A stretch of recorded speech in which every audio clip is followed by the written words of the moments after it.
Hər vaxtınız xeyir olsun, əziz və hörmətli izləyicilərim, əziz böyük ailəm, əziz qəlbi gözəl insanlar, öz çörəyindən, öz ruzisindən, bərəkətindən ehtiyacı olanlara pay edən şəxsiyyətlər.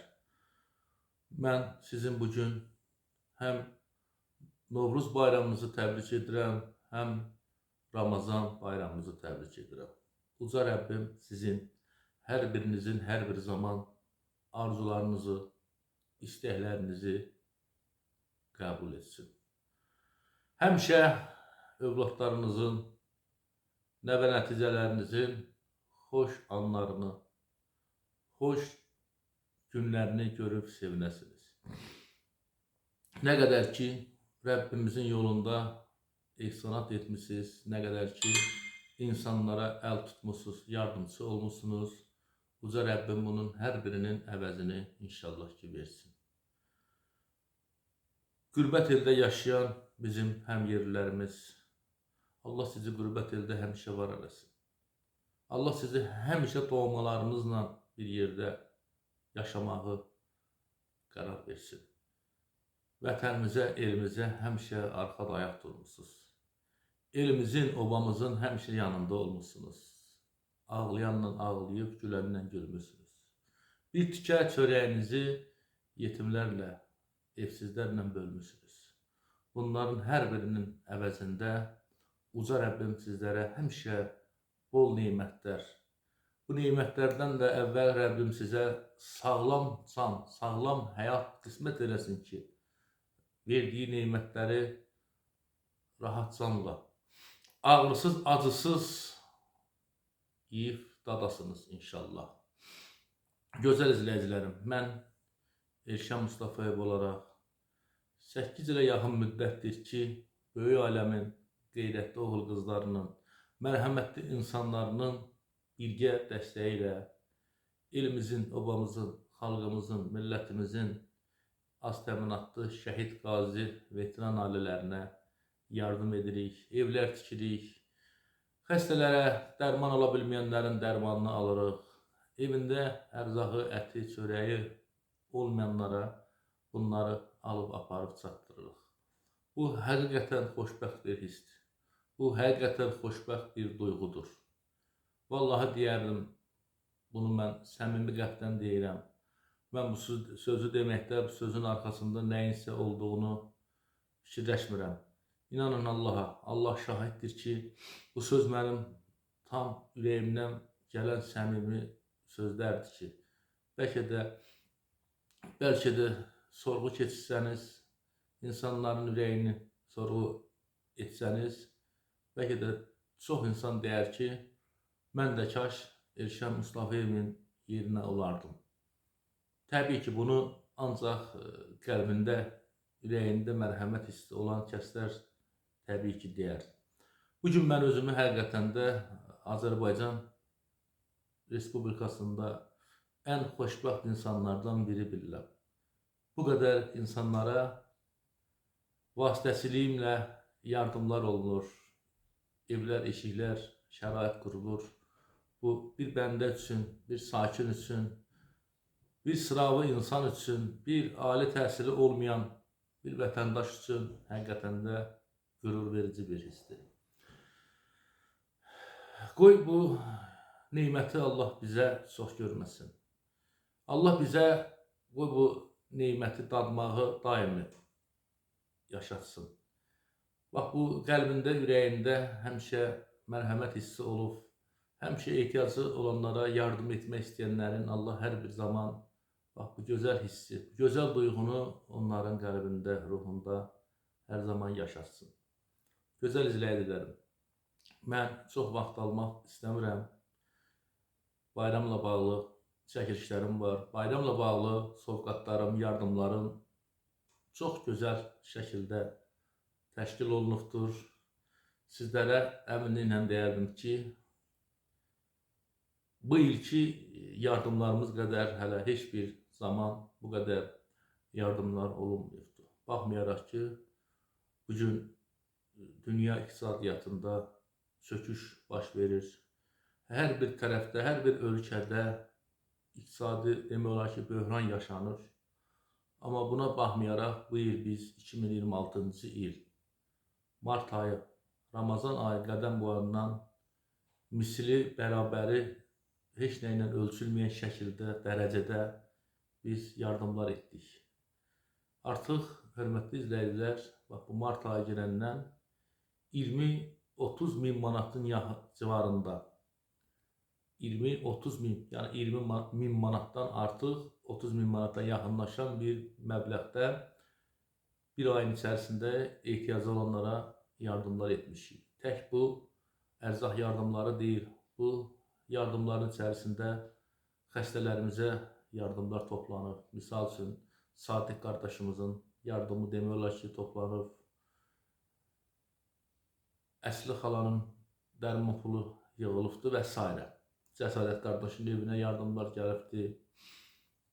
Allah bol-bol bərəkət versin, bol-bol inşallah ki, bunu sizlərin hər birinizə yetirsin.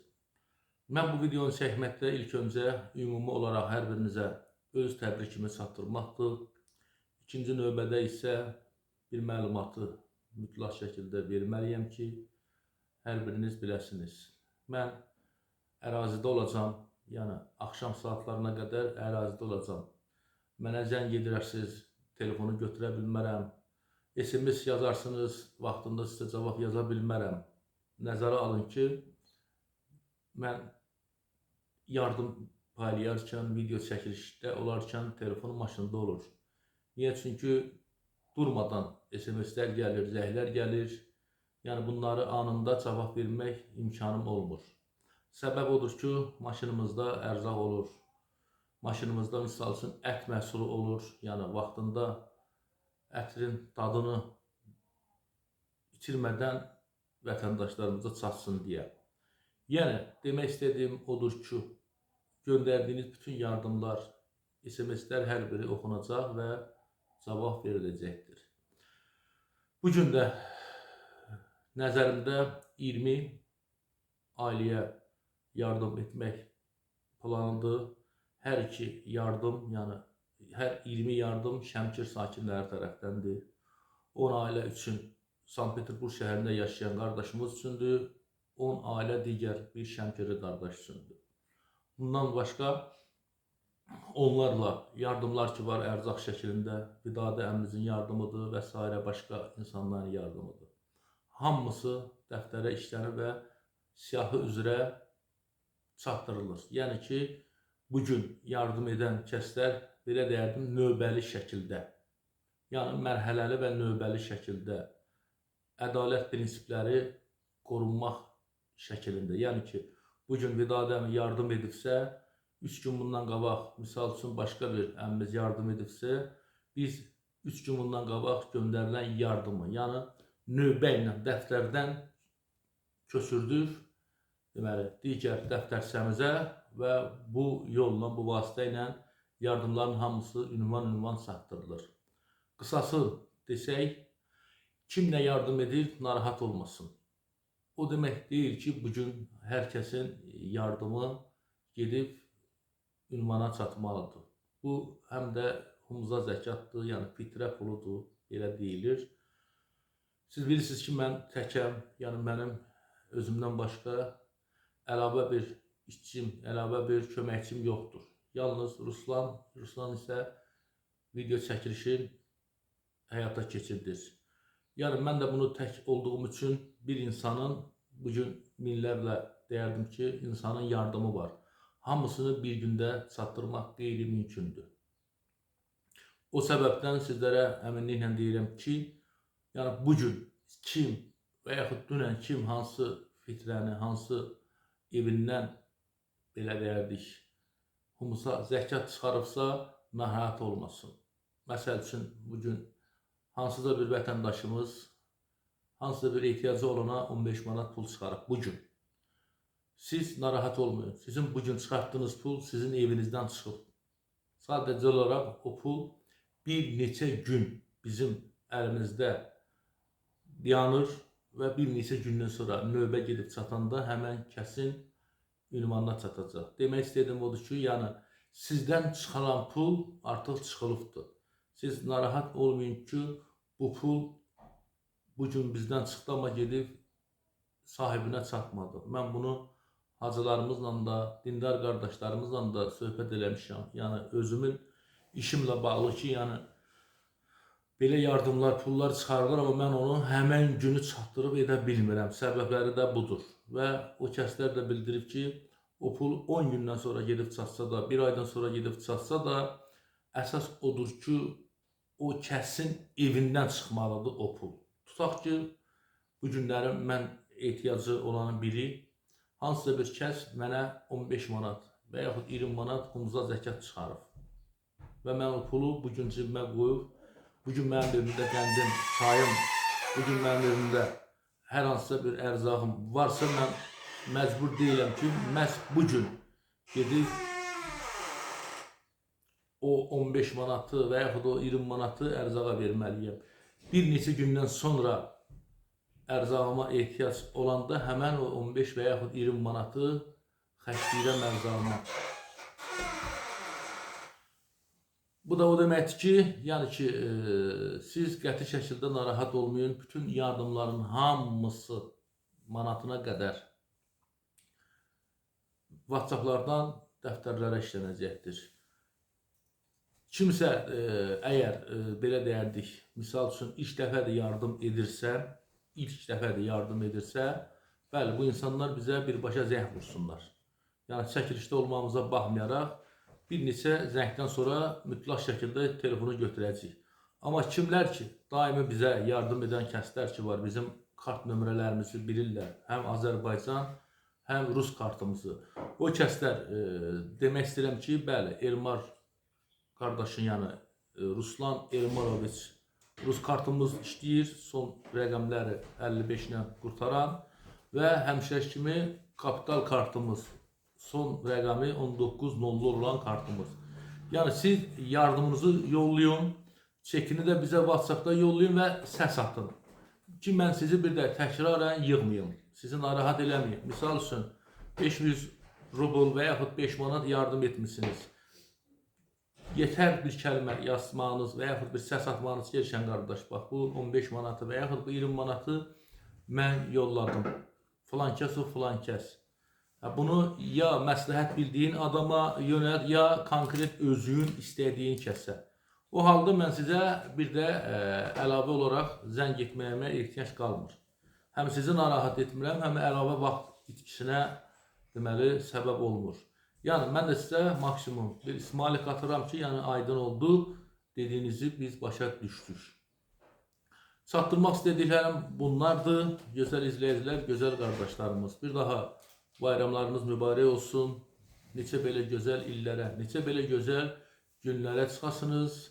Bizim bayramlarımız qurtarmır, hələ bizim bayramlarımız bugündən sonra başlayır. Biz layihə olaraq, böyük ailə olaraq 26-cı evimizi təhvil verib və növbəti bir komandamızın uğrunu, növbəti bir komandamızın bayramını qeyd edəcəyik. Bu bayram inşallah ki, Cəsarət qardaşın həyətində baş verəcək. Layihəmiz olaraq Elşan Mustafayev komandası olaraq 26-cı evimizin tam başa çatmasını və bir Azərbaycan ailəsini yeni mənzilinə yığmaqla, yeni bir ocağına, yeni bir ocaq başına, yeni bir süfrə başına gətirməklə bir daha biz gözəl bir yeni bayramımızı qeyd edəcəyik. Qısa bir məsələyə də toxunacağım. Bununla da deməli videomu yekunlaşdıracağım. Mən çalışıram ki, bax bu ərazidə olarkən bizim video çəkilişlərimiz ki olur, ərzaq yardımlarımız, çalışdığım qədər pərdə arxası kadrları efirə verməyim. Çünki bunu vermək həm müzakirəyə səbəb olur, həm də insanlarda çaşqınlıq yaradır, insanlarda fikir ayrılığı yaranır. Bu səbəbdən heç vaxt bunu vermirəm. Yəni bizi aldadan kəslər olur, bizə yalan danışan kəslər olur, gedirik biz hamısına baxırıq. Yəni bunların hamısını biz yaşayırıq. Tək indi yox, tək keçən il yox. Elə əvvəl bir gündən hansı gün ki biz başlamışıq bu işə, elə o vaxtdan bu hallar baş verir. və yaşanır. Biz bunlara sadəcə olaraq heç vaxt efirə vermirik. Əksər vaxt. Amma elə anlar var ki, biz bunu efirə həm də veririk ictimai qınaq üçün. Yəni ki, insanlar başa düşsün, insanlar dərk etsin ki, nə edirlər.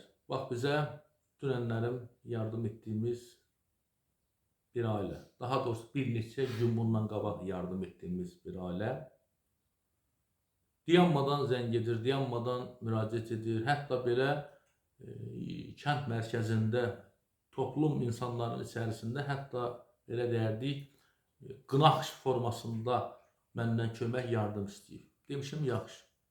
Mən ailəni tanıyıram, ailənin xəssiyyətinə də, ailənin psixologiyasına da bələdəm. Amma bunlara baxmayaraq yenə mən öz insanlığımı, öz üzərimə düşəni istədim ki, edəm. Amma o insan hələ də dərk etmir ki, ona qapısına gələn yardıma, çörəyə hörmət etmək lazımdır. Verdiyimiz çörəyə birbaşa ayaq altına qoymaq, verdiyimiz əti birbaşa ayaq altına qoymaq. Bu həqiqətən xoşa gəlilməz bir haldır.